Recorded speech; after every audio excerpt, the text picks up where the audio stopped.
بسم الله الرحمن الرحيم.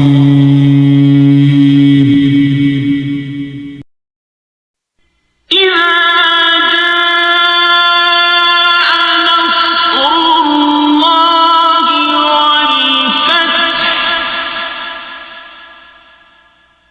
ورأيت الناس يدخلون في دين الله أفواجا